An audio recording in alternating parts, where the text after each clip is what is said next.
एकनाथ जी, आप जो महाराष्ट्र के इतिहास में सबसे ड्रामेटिक पॉलिटिकल शिफ्ट है उसके सेंटर में थे, तो लोग आपको रिबेल सीएम कहने लगे। चुनाव जब हुआ था तो शिवसेना और बीजेपी के गठबंधन में हुआ था। सरकार कांग्रेस एनसीपी उद्धव ठाकरे जी की बन गई। हमने सरकार बदल दी। जो हमने किया है उससे हम खुश हैं। हमारी आइडियोलॉजी क्या है? बाला साहब ठाकरे जी के विचार। महाराष्ट्र पॉलिटिक्स में काफ़ी लेजेंडरी पॉलिटिशियंस रहे हैं, बाला साहेब ठाकरे, विलासराव देशमुख जी, शरद पवार जी। उनसे आपने क्या सीखा? हर बारिश में गड्ढे करते थे, उस पे गाने बनते थे। अभी हमने पूरी मुंबई कंक्रीट करने का निर्णय लिया। पूरी तरह गड्ढों से मुक्त ढूंढना पड़ेगा आपको। धारावी रीडेवलपमेंट, एक प्रोमिनेंट बिजनेसमैन को ये टेंडर दिया गया, जबकि एक दुबई बेस्ड कंपनी थी जिनके पास कॉन्ट्रैक्ट था। सरकार किसके लिए होता है? लोगों के लिए होता है। मैं सीएम भले हूँ, सीएम चीफ मिनिस्टर कहते हैं, मैं कहता हूँ CM means common man. Rahul Gandhi ने कहा था खट खटाखट पैसे देंगे। चुनाव होने के बाद बोलते पैसे नहीं है। सबसे बड़ी कंप्लेंट जो आती है कि पुलिस एफआईआर नहीं लिखती। कोस्टल जो है सीलिंग से, वर्ली से, बांद्रा से वर्सोवा जाएगा, वर्सोवा टू भाईंदर जाएगा, भाईंदर टू विरार जाएगा। सर, मेट्रो कब स्टार्ट होगी? क्या सीएम ने क्या खाली ऑफिस में बैठ के ही काम करना है? क्या सिर्फ ऑर्डर करना है? जब चीफ मिनिस्टर करता है तो हमारे हर एक कार्यकर्ता ने, हमारे विधायक हो, कोई भी हो, करते हैं वो लोग। मुख्यमंत्री चीफ मिनिस्टर रिलीफ फंड जो है, आज तक मैंने 300 करोड़ रुपए दिए। पिछले मुख्यमंत्री जी ने 2.5 साल में 3 करोड़ दिए थे। ये पैसे किसके हैं? ये पब्लिक के पैसे हैं। सर, जब पब्लिक के पैसे की बात आती है तो छत्रपति शिवाजी महाराज जी का स्टैचू गिर गया था, ये हुआ क्यों? तो आपके हिसाब से अगला सीएम कौन होगा? देखिए,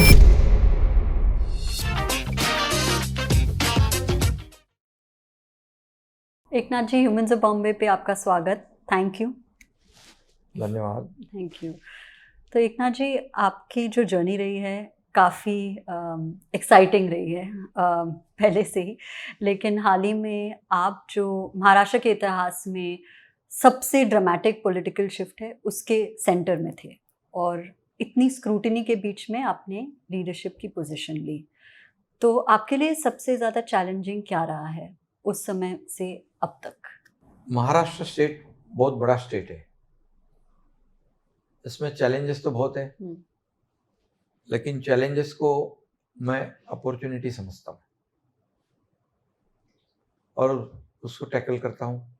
अभी टफ सिचुएशन में जब कोविड था, तो कोविड के बाद ये गवर्नमेंट चेंज कर दिया हमने।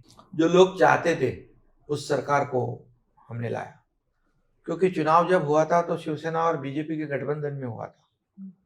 सरकार गठबंधन की शिवसेना बीजेपी की बननी चाहिए थी, लेकिन दुर्भाग्यवश नहीं हुआ। सरकार कांग्रेस एनसीपी और उद्धव ठाकरे जी की बन गई। लोग काफ़ी नाराज थे, क्योंकि आइडियोलॉजी को लेकर हम बाला साहब ठाकरे जी के विचारधारा के लोग हैं, उनके कार्यकर्ता लोग हैं। हमारे गुरु आनंद दिघे साहब हैं, उनकी जो सीख है और उनके जो विचार हैं, ये विचार से परे जाकर सरकार स्थापित हो गया, और इसी लिए हमने सरकार बदल दी। सरकार जब हमने चेंज किया तो लोगों में काफ़ी उत्साह हो गया, क्योंकि वो चाहते थे, उन्होंने जिसे मैंडेट दिया था वो मैंडेट वाली सरकार बनाई। और पिछली महाविकास आघाड़ी की सरकार में जो सीएम थे, उन्होंने उनके कार्यकाल में कई ऐसे प्रोजेक्ट जो है, जो इंफ्रास्ट्रक्चर के बहुत ही, ये स्टेट को आगे लेके जाने वाले प्रोजेक्ट, जैसे मेट्रो है, मेट्रो कारशेड है, नागपुर मुंबई समृद्धि हाईवे है, ये कोस्टल है, ये अटल सेतु जो सिंगल लॉन्गेस्ट 22 किलोमीटर का सी ब्रिज है।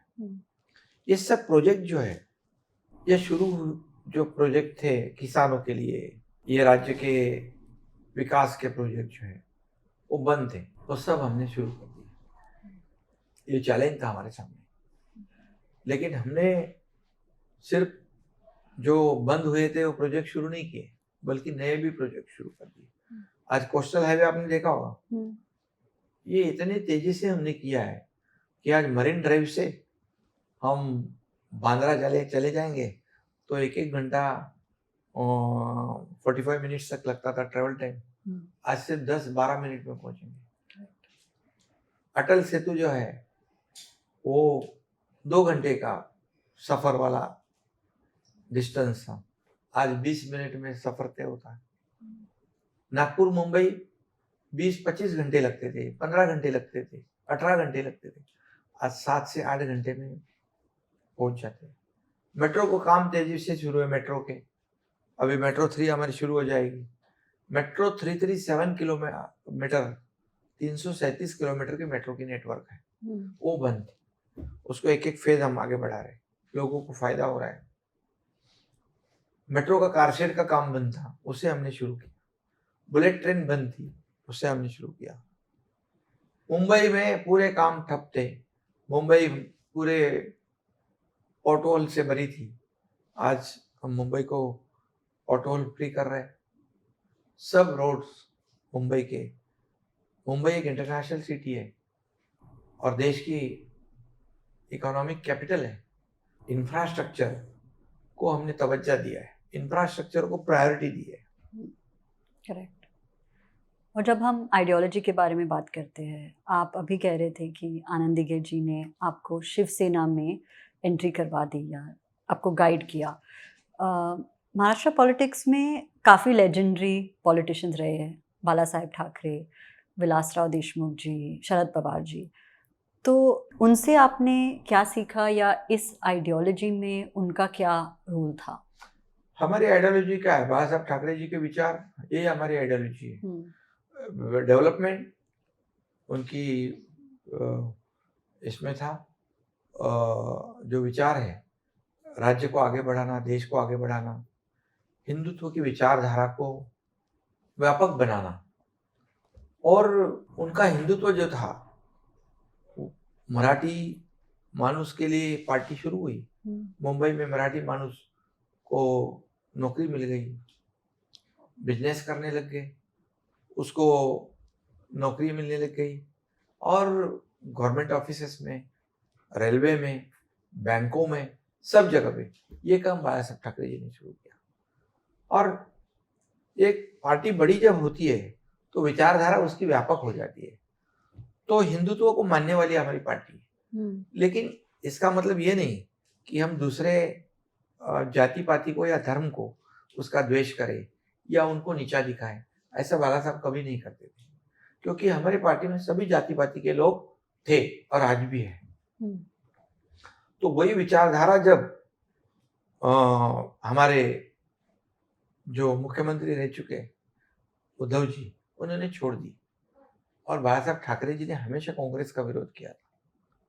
उनके साथ सरकार जब बन गया निजी स्वार्थ के लिए, एक चीफ मिनिस्टर की कुर्सी के लिए, तब और हमारी विचारधारा जो थी उसको तोड़ मरोड़ने का काम होने लग गया।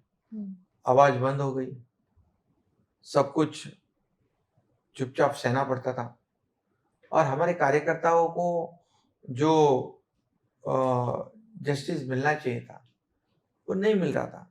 पार्टी धीरे धीरे कमजोर हो रही थी। फिर हमने डिसीजन ले लिया कि हम बाला साहब ठाकरे जी के विचार के साथ कभी कॉम्प्रोमाइज नहीं करेंगे। तब तो हम सरकार में थे, मैं कुक मिनिस्टर था, मेरे साथ 7-8 मिनिस्टर थे।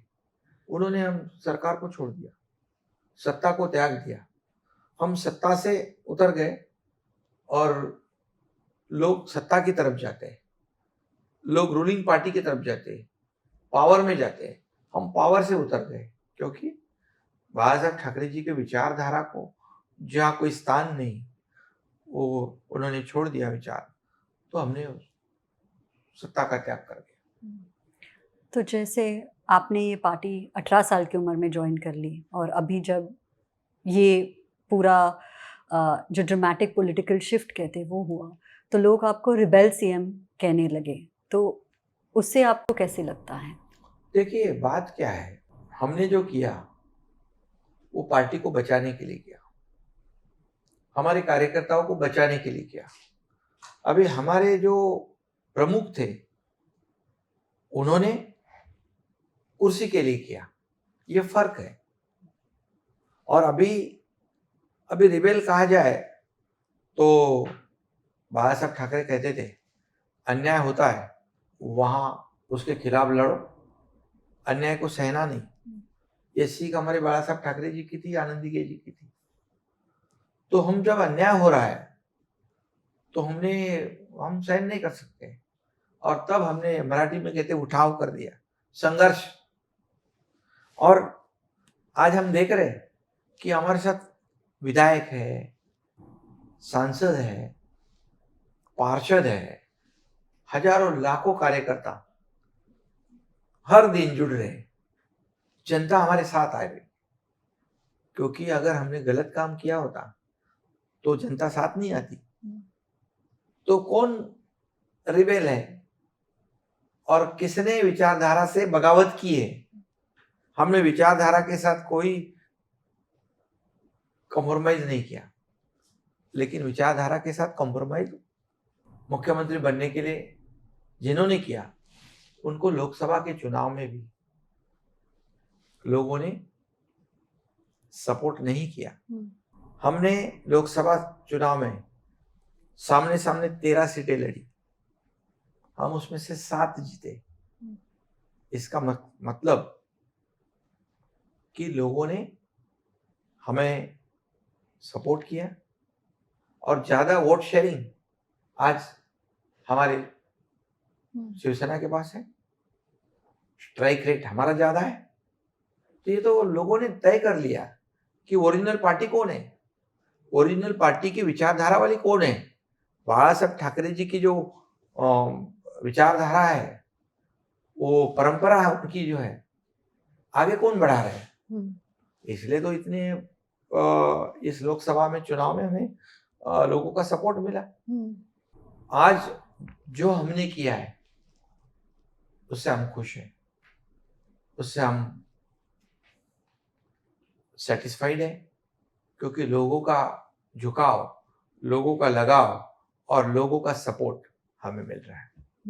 और जब आपने पार्टी बनाई और आप इतने स्ट्रॉन्ग है जो आइडियोलॉजी के ऊपर, काफ़ी करप्शन के चार्जेस भी रहे हैं न्यूज़पेपर्स में या चर्चा में, सोशल मीडिया में। Hi guys, I hope you're enjoying the podcast so far. Do let us know what you think down in the comments. We always read what you have to say. And on that note, I want to fill you in on something really exciting that we're building at Humans of Bombay. So you guys know, we've mastered the art of storytelling for the past 10 years. And you have trusted us to tell your story. So now it's time for us to empower you. So me, along with 5 other experts, have curated a course for just that, where you learn how to tell your story in different settings. So it's called How to Tell Your Story, and the course is live now. You can check it down below in the link or even on the pop-up here. And with that, let's get back to the podcast. काफ़ी corruption के charges भी रहे हैं newspapers में या चर्चा में, social media में। जैसे धारावी रीडेवलपमेंट, एक प्रोमिनेंट बिजनेसमैन को ये टेंडर दिया गया, जबकि एक दुबई बेस्ड कंपनी थी जिनके पास कॉन्ट्रैक्ट था। तो इसके बारे में आप क्या कहना चाहते हैं? बिल्कुल, आपने सही सवाल पूछा है। दुबई बेस्ड कंपनी सेकलिंग ऐसा नाम था उनका टेंडर कैंसिल किया पिछले मुख्यमंत्री उद्धव जी ने। वो करने वाले वो, अब जब नया टेंडर निकला तो उस टेंडर को भी विरोध कर रहे हैं। आज हमारा कहना यह है कि धारावी ये एशिया में नंबर 1 की स्लम है। Correct. 2 लाख से ज्यादा लोग रहते हैं वहां पर। बहुत हालत खराब है। आप जाएंगे देखेंगे तो कैसे लोग रहते हैं, गटर का पानी, टॉयलेट बाथरूम का पानी, गंदगी, साफ सफाई, ये सब। तो आज इतनी छोटी छोटी गलियों में लोग रहते हैं, छोटे छोटे घरों में लोग रहते हैं। तो क्या उनको हक नहीं है कि अच्छे घरों में रहे, खुद के मालिकाना हक में, ओनरशिप के घर में रहे? तो ये जो जब 2 लाख लोग रहते हैं, इसका आज हम अगर उसका वैल्यूएशन करें तो एक घर की कीमत 1 करोड़ से ज्यादा हो। तो 2 लाख लोगों को घर देना, इसका मतलब है 2 लाख करोड़ के घर देना। ये कितनी बड़ी इकोनॉमी है। इकोनॉमी छोड़ो, पहली सरकार ने कहा था कि जो क्वालिफाई है उनको ही घर देना है। हमने कहा नहीं, जो भी रहता है उसको सबको घर दो, इसको स्पेशल प्रोजेक्ट बनाओ, इसको स्पेशल प्रोजेक्ट की आइडेंटिटी दे दो, और जितने लोग रहते हैं उनको सबको घर। तो कुछ जो क्वालिफाई पात्र जो लोग हैं वो तो वही मिलेंगे घर, दुकान जो है मकान उनको वही मिलेगा, और जो बचते हैं जो क्वालिफाई नहीं होते उनको आसपास में दे दो। ये मंजूर कर दिया। जो आज कहते हैं कि बदनाम करते हैं कि ये बिल्डर के लिए कर रहे हैं, तो निर्णय तो पिछले सरकार ने ही लिया है, इन्हीं की सब कंडीशन है, हमने कंडीशन को बदलवाया है, लोगों के हित में हमने बदलवाया है। तो हमारे को तो कच्चा घर चाहिए, हमारे को तो बंगलो चाहिए, हमारे को 1 से 2 बंगलो चाहिए, लेकिन गरीब को क्या घर नहीं चाहिए। 300 फीट के घर हम लोग ने 350 कर दिए, 350 स्क्वायर फीट में घर कर दिए आज। और वो कहते हैं डेवलपर को दे रहे हैं। ये DRP नाम की जो धारावी रीडेवलपमेंट प्रोजेक्ट, ये DRP है, उनको दे रहे सब। ये जो जमीन दे रहे हैं ये उनको दे रहे, इसकी मालिक तो वो अदानी कंपनी नहीं है। तो क्वेश्चन ये आ रहा था कि इनको फेवर किया जा रहा था कॉन्ट्रैक्ट पाने में, वो क्वेश्चन था। तो आप कैटेगोरिकली कह रहे थे कि नहीं था, फेवर नहीं था। फेवर तो नहीं ना, वो तो पहले पिछले ही सरकार ने उनको निकाल दिया। तो अगर निकाला क्यों, कि दूसरे किसी को देने के लिए, तो जब दूसरा आ गया तो उसको भी विरोध कर रहे। ये काय कि मतलब ये तो एंटी डेवलपमेंट वाली बात है। अगर धारावी डेवलप होता है तो वहां के रिजर्वेशन प्लॉट डेवलप हो जाएंगे, वहां CRZ है वो फ्री हो जाएगा, वहां पूरी जगह में वो नहीं बना पाएगा, आधी जगह में बना पाएगा। इसलिए उसे ये प्रोजेक्ट पूरा करने के लिए गवर्नमेंट ऑफ इंडिया की भी मदद लगेगी, उनकी भी जमीन लगेगी, ताकि सब लोग को घर देना है। अगर मुंबई में हमारे बाला साहब ठाकरे जी कहते थे स्लम फ्री मुंबई करो, 40 लाख लोगों को मुफ्त में घर दो, क्या किया पिछले सरकार ने? उनके सुपुत्र ही थे ना मुख्यमंत्री। हमारी सरकार ने तय कर लिया है कि जितने डेवलपर धारावी का एक मुद्दा अलग रख के, बाकी जितने स्लम्स हैं, ये स्लम्स कई डेवलपर ने एग्रीमेंट किया है, कॉन्ट्रैक्ट ले लिया है, लेकिन काम नहीं किया। आज हम गवर्नमेंट एजेंसी जो है, माड़ा है, SRA है, सिडको है, MMRD है, BMC है, MIDC है, ये सब मिला के सब लोगों को कहेंगे आप 4 प्रोजेक्ट लो, आप 4 प्रोजेक्ट लो, आप 4 प्रोजेक्ट लो, आप 10 प्रोजेक्ट ले लो, और इसको टेक ओवर करेंगे। आज एक 17,000 वाला जो स्लम है ये मुंबई में, रमाबाई अंबेडकर चेंबूर में, उसका साइन हुआ, उनको चेक बांटे गए, उनको रेंट नहीं मिलता था, कई तो मर गए लोग। तो ये सरकार कर रही है, 2 लाख का टारगेट हमने उसमें भी रखा है। ये करते करते करते करते इसमें पूरा मुंबई में जो स्लम फ्री मुंबई का सपना था हमारे बाला साहब ठाकरे जी का, उसको हम पूरा करेंगे। मुंबई के बाहर गए मुंबईकर जो है उनको वापस लाएंगे मुंबई में, ये हमारा मकसद है। उसमें रूल्स में चेंज करेंगे, उसमें कानून में अमेंडमेंट करेंगे, सब करेंगे। और करप्शन की बात आपने कही, तो मुंबई में जब हमने सरकार बनाई तो रोड की हालत खराब थी, हर बारिश में गड्ढे करते थे, उस पे गाने बनते थे, गाने बनाने वाले को जेल में डालते थे। हमने वही पहला काम किया। तो कमिश्नर ने कहा कि 15-20 सालों में 3,000 से करोड़ से ज्यादा रिपेयरिंग में पैसे खर्च हुए। क्यों 15 साल पहले ये डिसीजन नहीं लिया जो हमने लिया? अभी हमने पूरी मुंबई कंक्रीट करने का निर्णय लिया है।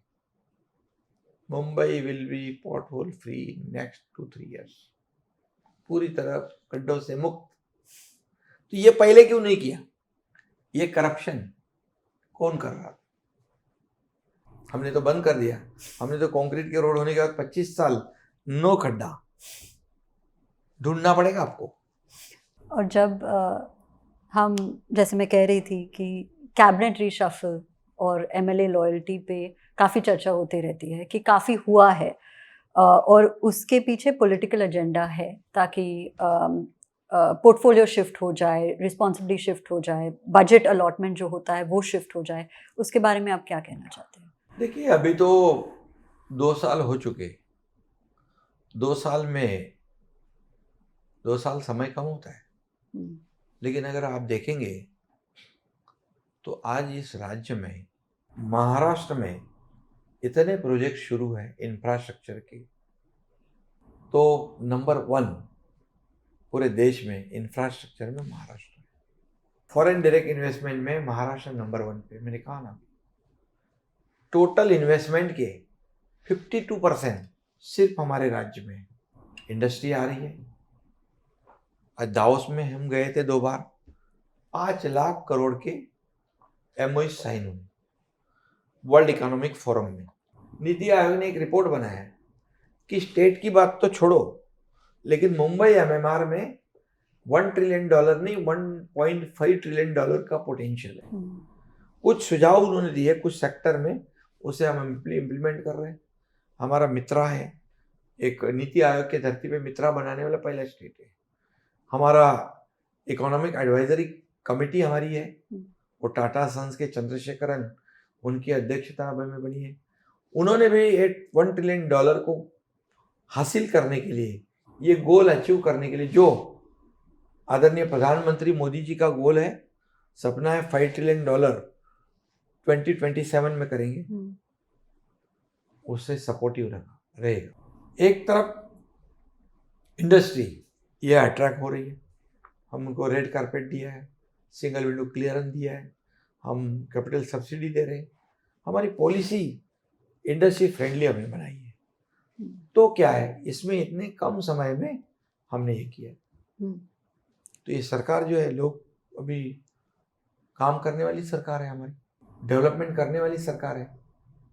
हम बैठते किधर है, हम ग्राउंड में जाते हैं, किसानों से मिलते हैं, उनका दुख दर्द पूछते हैं, उनके संवाद करते हैं।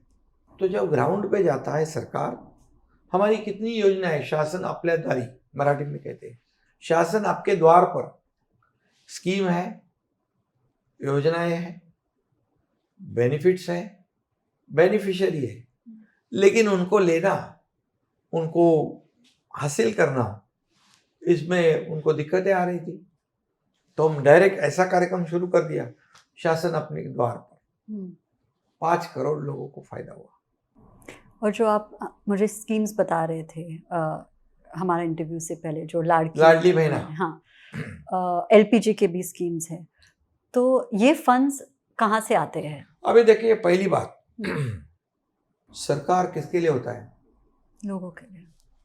लोगों के लिए होता है। मैं सीएम भले हूँ, सीएम मीन चीफ मिनिस्टर कहते हैं, मैं कहता हूँ सीएम मीन्स कॉमन मैन। तो कॉमन मैन में हम जाते हैं तो समझता है हमको। तो लाडली बहना जो है, हम शुरू किया, 1,500 रुपया महीने का, 18,000 रुपया साल का। 2 हमारी बहनें हैं तो 3,000 रुपये मिलेंगे। अभी वो हमने शुरुआत कर दी। दूसरी बात, 3 एलपीजी गैस सिलेंडर मिलेंगे उनको साल में मुफ्त में। तीसरी बात, उनके घर में अगर लड़की है, उसको हायर एजुकेशन लेना है तो नहीं ले पाती थी, हमने वो फ्री कर दिया। चौथी बात, इसमें लेक लाड़की लखपति योजना, लड़की अगर उसका जन्म होता है 5,000 रुपये सरकार देती है, स्कूल में जाएगा तो 6,000, 5वीं में जाएगा तो 7,000, ऐसे करते करते 11वीं में जाएंगे तो 8,000। क्यों? उसका ड्रॉप आउट का जो रेट है कम होना चाहिए। और 18 साल की जब लड़की होती है तब 1 लाख रुपए उसके खाते में जमा हो जाएंगे। किसानों के लिए जो बिजली के पंप से खेती करते हैं, 7.5 HP मोटर तक, उसको बिजली बिल माफ कर दिया। ये सब और कई योजनाएं ये है। वयोश्री योजना है हमारे सीनियर सिटीजन के लिए, उनके डायरेक्ट डीबीटी 3,000। हमने हमारी सरकार ने पूरी तरह ये डीबीटी किया, नो बिचौलिया, नो एजेंट, डायरेक्ट बेनिफिट। तो पैसे कहाँ से लाएंगे? पैसे तो राहुल गांधी ने कहा था खट खटाखट पैसे देंगे। कई राज्यों में जब चुनाव थे, चुनाव होने के बाद बोलते पैसे नहीं है। वैसे हमने नहीं किया है। पूरी तरह हमने उसका नियोजन किया है। जो हम इकोनॉमिक ईयर कहते हैं, आर्थिक वर्ष, तो फाइनेंशियल ईयर जो रहता है, तो उसमें कितने पैसे लगने वाले हैं उसका इंतजाम किया है। ये स्कीम बंद होने वाली नहीं है, ये स्कीम कंटिन्यू चालू रहने वाली है। विपक्ष इस स्कीम को बहुत बदनाम भी कर चुका, कोर्ट में भी गया इसको बंद करने के लिए, लेकिन कोर्ट ने भी उनको फटकारा, नकारा, और अभी ये स्कीम शुरू है। पूरे पैसे का इंतजाम है, और जो आरबीआई के नॉर्म्स है, जो गवर्नमेंट ऑफ इंडिया की गाइडलाइन है, उसको पूरी तरह हम पालन कर रहे हैं। जीडीपी के 25% से अंदर, हमारा तो 17.5 है, 25% तो बहुत दूर है, और एफआरबीएम के 3% से नीचे होना चाहिए, उसमें हम कम। तो कोई चिंता नहीं है। हमारी सरकार ने जो स्कीम की है वो सिर्फ चुनाव को सामने रख के नहीं की, यह दिल से की हुई है। सरकार का फायदा लोगों को मिलना चाहिए, गरीबों को मिलना चाहिए। अभी एक लड़की आई थी, लाडली बहन, उसने 3,000 रुपये में 1,500 महीने का जो मिलता है उसमें घुंघरू खरीदे और उसको बेचे, 10,000 रुपये मिले उसको। कई बहनें हमारी ऐसी है, पूजा का सामान बेचती है, साड़ियाँ बेचती है, छोटा मोटा व्यवसाय करती है, बचत गट करती है। उन्होंने अपना ये जो हम पैसे दे रहे उसका एज ए कैपिटल के जैसे इस्तेमाल कर रहे हैं। तो ये स्कीम जो है ये लोगों के लिए, हमारे बहनाओं के लिए बहुत फायदेमंद है। और आदरणीय हमारे मोदी जी कहते हैं कि महिला सक्षम तो देश सक्षम, महिला का विकास तो देश का विकास। और इसके लिए महिला आत्मनिर्भर होना चाहिए, उसे हम आत्मनिर्भर कर रहे हैं। तो विपक्ष को पेट डर है, विपक्ष को डर हो गया है कि इतनी 2-2.5 करोड़ महिलाओं को पैसे मिलेंगे तो ये। और हमारी सरकार जो है, हमने कहा है अगर हमारी बहना हमें ताकत देंगी तो ये 1,500 की और बढ़ाएंगे, और बढ़ाएंगे, और बढ़ाएंगे, क्योंकि उनके पैसे हैं। जब हम महिला के बारे में बात करते हैं, हाल ही में काफ़ी चर्चा हुई है सेफ्टी के हिसाब से। जो बदलापुर में हादसा हुआ, बहुत ही बुरा हुआ, और सबसे बड़ी कंप्लेंट जो आती है कि पुलिस एफआईआर नहीं लिखती और लिखने से मना कर देती है, क्योंकि उनका जो ट्रैक रिकॉर्ड होता है कि मेरे टेरिटरी में ये क्राइम हुआ है, मुझे रजिस्टर ही नहीं करना है। और पेरेंट्स को 9 घंटे वेट करने पड़े सिर्फ ये बताने कि इस स्कूल में ऐसा हुआ है। तो महिला की सेफ्टी के ऊपर क्या? बिल्कुल, ये तो बहुत ही बुरी बात है, दुर्भाग्यपूर्ण घटना है। इसकी जितनी निंदा करे कम है। हमारी सरकार ने, विपक्ष कहते आपकी सरकार में इतना क्राइम हुआ, इतना बढ़ गया, क्योंकि रजिस्ट्रेशन होने लगा। पिछली सरकार में रजिस्ट्रेशन आपने कहा कुछ कारणवश कुछ करते थे, कुछ नहीं करते थे, लेकिन ये हमारी पूरी इंस्ट्रक्शन ऐसी है, जो भी क्राइम होता है, गुनाह होता है, उसको रजिस्टर करो। वहाँ पर जो हुआ, वहाँ पर पुलिस को सस्पेंड कर दिया, स्कूल के ऊपर एडमिनिस्ट्रेटर बिठाया, स्कूल के ऊपर कार्रवाई कर दी। तीसरी बात एसआईटी बिठा दी। चौथी बात फास्ट ट्रैक में केस हमने ली, अभी उसकी चार्जशीट फाइल हो जाएगी। और हमारी सरकार और पुलिस इस आरोपी जो अपराधी है, ऐसे अपराध करने वाले को फांसी की सजा का मांग करेगी। और मुझे यकीन है, विश्वास है कि ऐसे लोगों को फांसी देना चाहिए, और उसमें कोई भी कसर हम नहीं छोड़ेंगे। हमारी माँ बहनें जो है ये सुरक्षित हो, यही हमारे सरकार का मकसद है।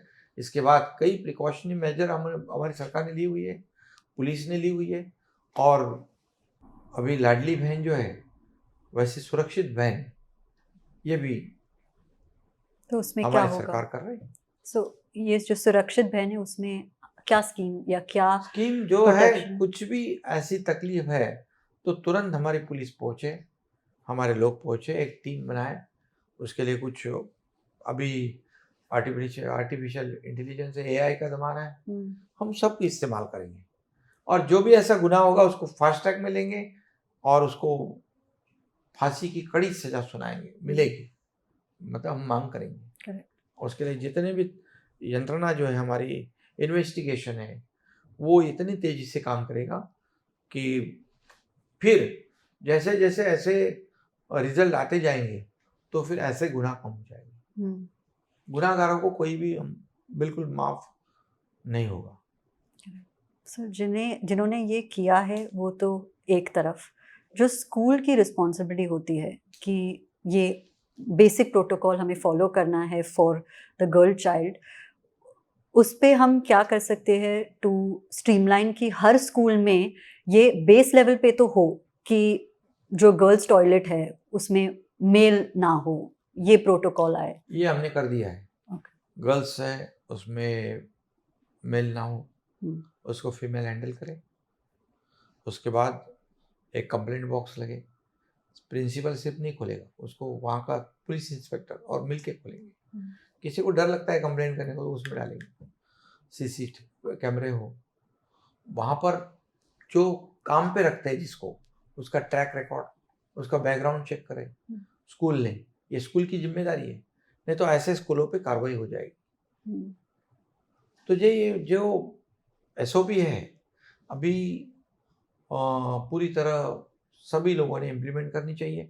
जो नहीं करेगा फॉलो तो उसके ऊपर कार्रवाई करेंगे, उसमें कोई कॉम्प्रोमाइज़ नहीं करेंगे।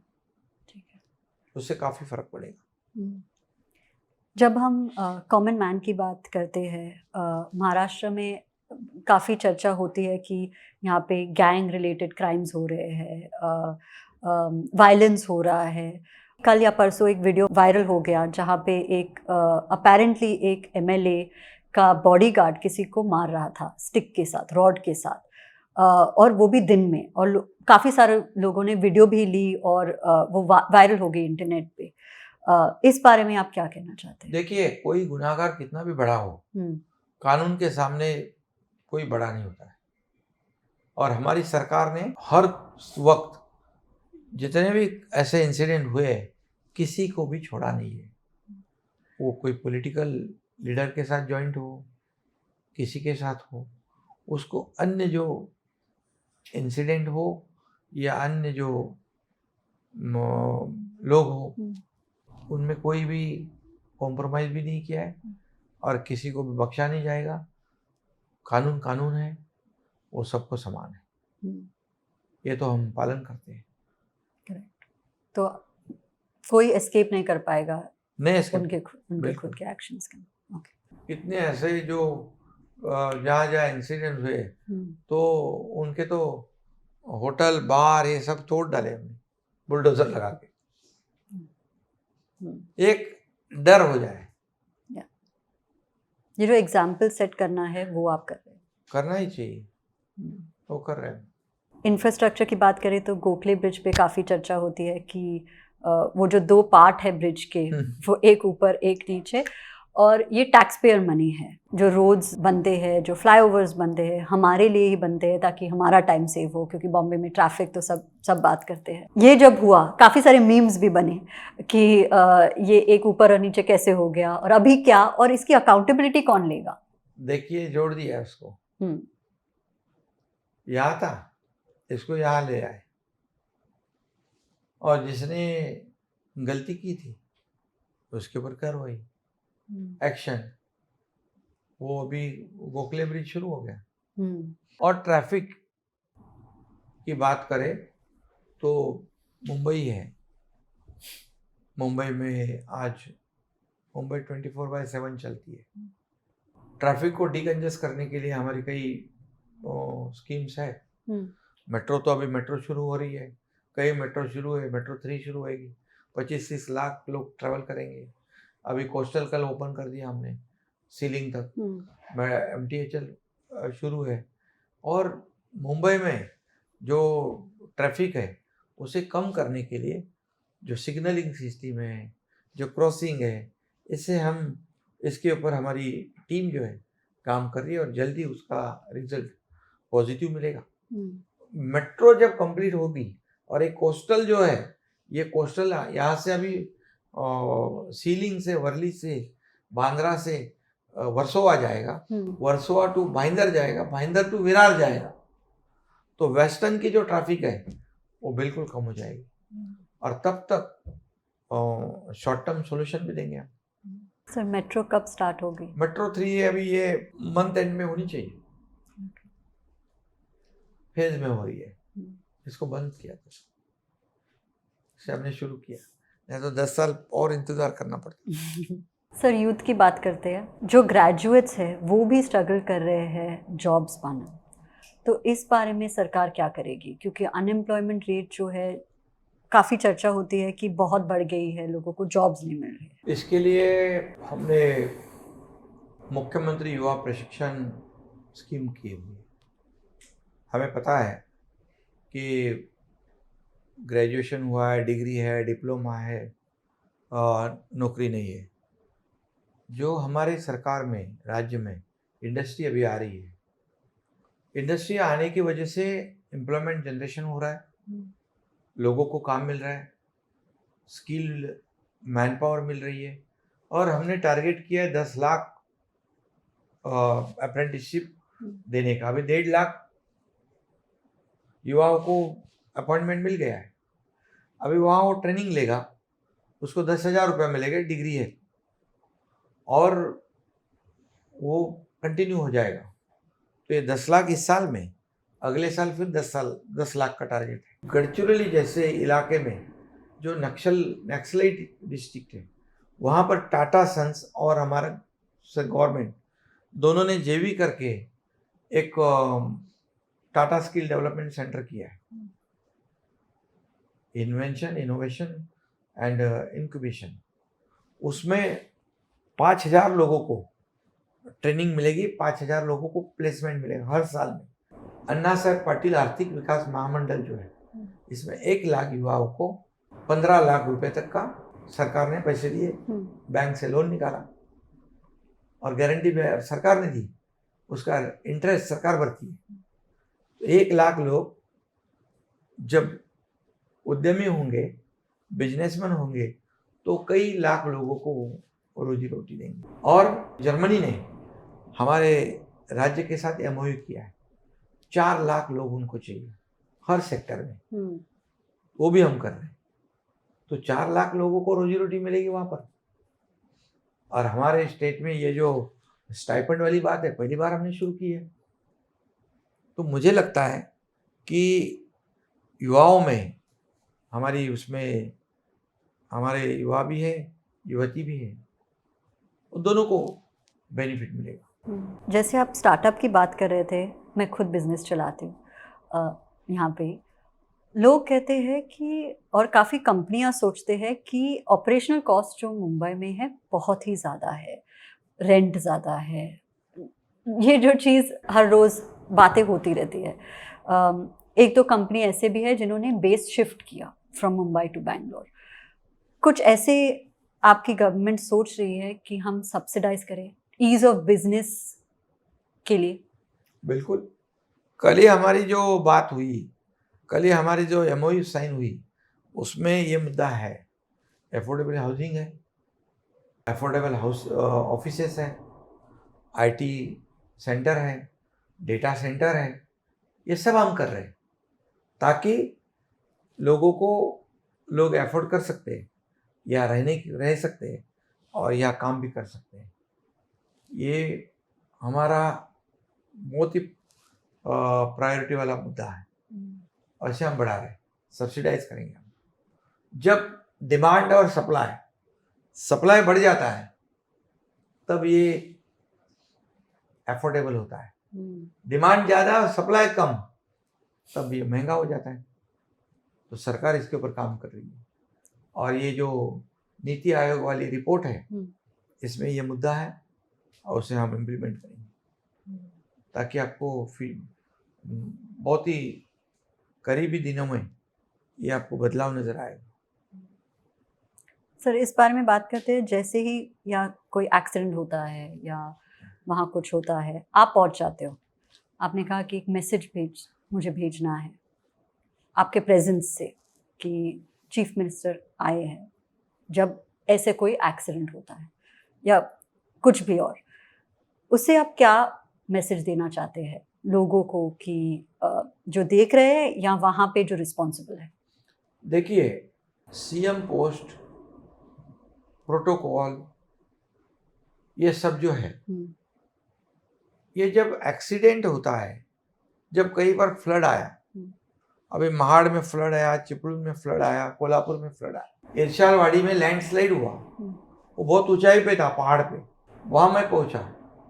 लोग कह रहे थे मेरे साथी कि वहां जाना बहुत ही डिफिकल्ट है। तो मैंने तो दिल में सोचा, हमारे एनडीआरएफ गया है, हमारे लोकल बॉडीज जो है, कारपोरेशन है, उसके लोग गए हैं, और वो भी तो इंसान है। अगर एक सीएम वहां पहुंचता है तो सिस्टम अलर्ट हो जाती है, उनको सिस्टम और वहाँ जो काम करने वाले लोग हैं उनको वो मोटिवेट हो जाते हैं, उनको एक बहुत बड़ा सपोर्ट होता है। जिनके घर में एक्सीडेंट होता है, जिनके घर में डेथ होती है, वो परिवार को एक सपोर्ट होता है, और सिस्टम अलर्ट होने की वजह से लोगों को काफ़ी, जो रेस्क्यू टीम है वो उसको भी सपोर्ट होता है, और लोगों को जल्दी राहत मिलती है। क्या सीएम ने क्या खाली ऑफिस में बैठ के ही काम करना है? क्या सिर्फ ऑर्डर करना है, फोन पर सिर्फ आदेश देना है? ऐसे में से मैं नहीं हूँ। मैं जब रास्ते से भी चलता हूँ तब कुछ एक्सीडेंट होता है तो मैं उतर जाता हूँ, मेरे एम्बुलेंस मैं उनको दे देता हूँ, उनको मेरा एक आदमी देता हूँ, हॉस्पिटलाइज करता हूँ, उसकी जान बच जाती है। कई बार ऐसा हुआ है। तो मैं कुछ ऐसा दिखाने के लिए, या ये नेचुरली हो जाता है, क्योंकि मैं एक कार्यकर्ता हूँ, सीएम हूँ, लेकिन मेरे अंदर जो कार्यकर्ता एक है वो अभी तक जिंदा है। वो तुरंत जागरूक हो जाता है और तुरंत मेरा गाड़ी का गेट खुल जाता है, मैं पहुंच जाता हूँ, हमारी टीम पहुंचती है, उसको तुरंत हेल्प आती है, एम्बुलेंस हमारी आती है, हमारे कॉन्वॉय में एम्बुलेंस होती है, तुरंत हॉस्पिटल, तुरंत ट्रीटमेंट। और जब फ्लड आता है वहाँ हम पहुँचते हैं। क्या है, जब हम खुद जहाँ जाते हैं, आंखों से देखते हैं, पूरी टीम आ जाती है, जो 10 दिन में काम होने वाला 2 दिन में हो जाता है, लोगों को राहत मिलती है। तो इसमें करना ही चाहिए, हर एक ने करना चाहिए।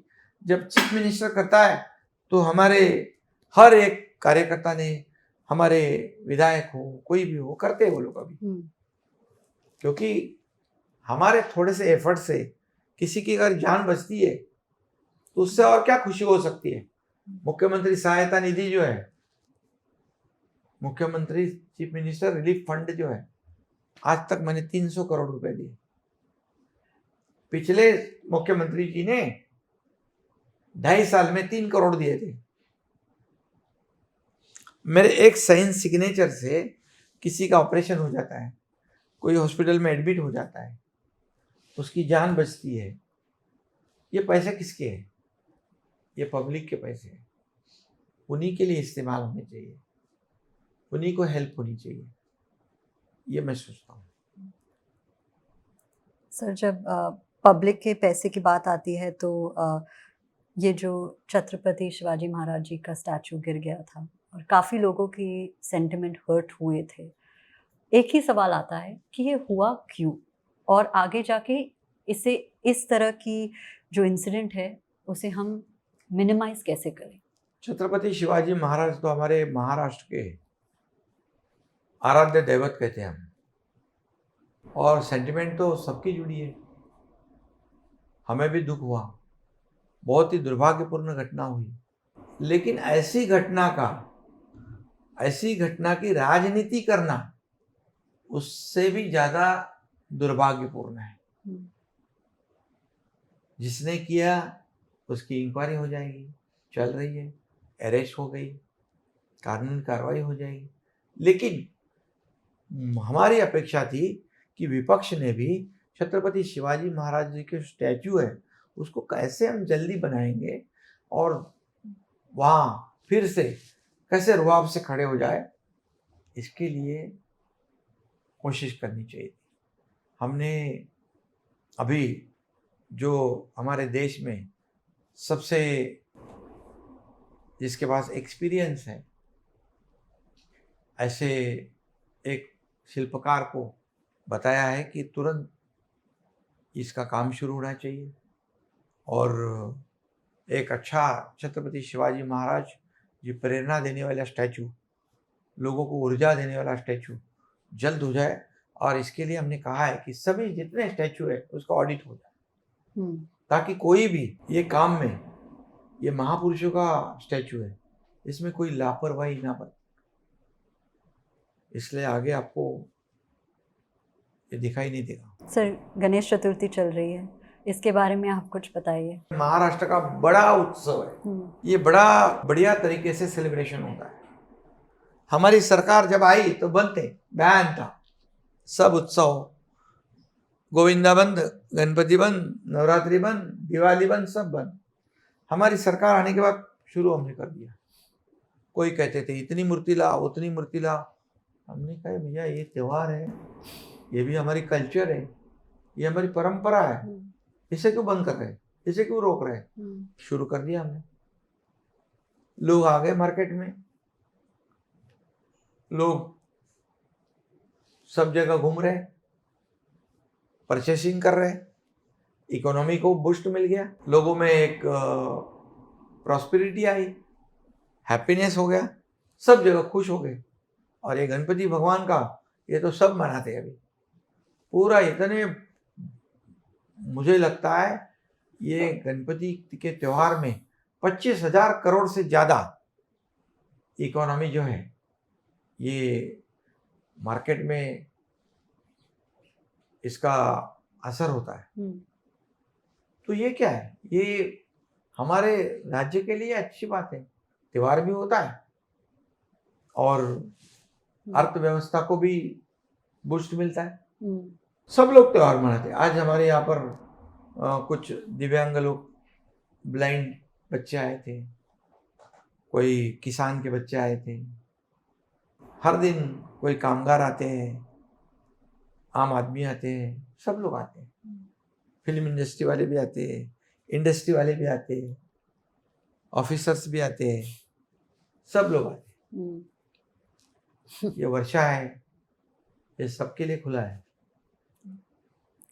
सो लास्ट क्वेश्चन, न्यूज़ के हिसाब से जो आने वाले इलेक्शन आएंगे उसमें से बीजेपी ने डिमांड की है, ऐसे न्यूज़ में आया है कि 288 में से 150 सीट्स होने चाहिए और जो बचे हुए सीट्स है वो आप और अजीत पवार जी लड़ेंगे। तो आपके हिसाब से अगला सीएम कौन होगा? देखिए, हमारी महायुति सरकार है, मैं हूँ, देवेंद्र जी है, अजीत पवार है, हम टीम बनकर काम करते हैं एज अ टीम। और हमने जो आज तक 2-2.5 साल नहीं हुए अभी, इसमें जो लोगों के लिए काम किया है, डेवलपमेंट तो मैंने बता दिया, इंडस्ट्री बता दिया, स्कीम्स भी बता दी। इसे लेकर हमारी सरकार जो है लोगों के जीवन में कुछ बदलाव लाने की कोशिश कर रही है, उनका जीवन सुखी समृद्ध करने की कोशिश कर रही है, किसानों का जीवन समृद्ध करने की कोशिश कर रही है और इसका नतीजा चुनाव में उनको दिखाई पड़ेगा। और हम टीम बनकर काम कर रहे हैं, महायुति की सरकार फिर से आवे ऐसी हमारी कोशिश है। ये तो बाकी तो बातें होती रहेगी, सीटें बंटवारा, ये डिस्ट्रीब्यूशन हो तो चलते रहेगा। थैंक यू सर, आपने हम आपका टाइम दिया। काफ़ी यंग टीम है तो इनके लिए बड़ी अपॉर्चुनिटी है। बहुत बहुत धन्यवाद। Thank you. सब यंग टीम को भी शुभकामनाएं। Thank you. If you like this episode, don't forget to subscribe to our channel and hit that bell icon. Thank you all for being the best community, and I'll see you soon.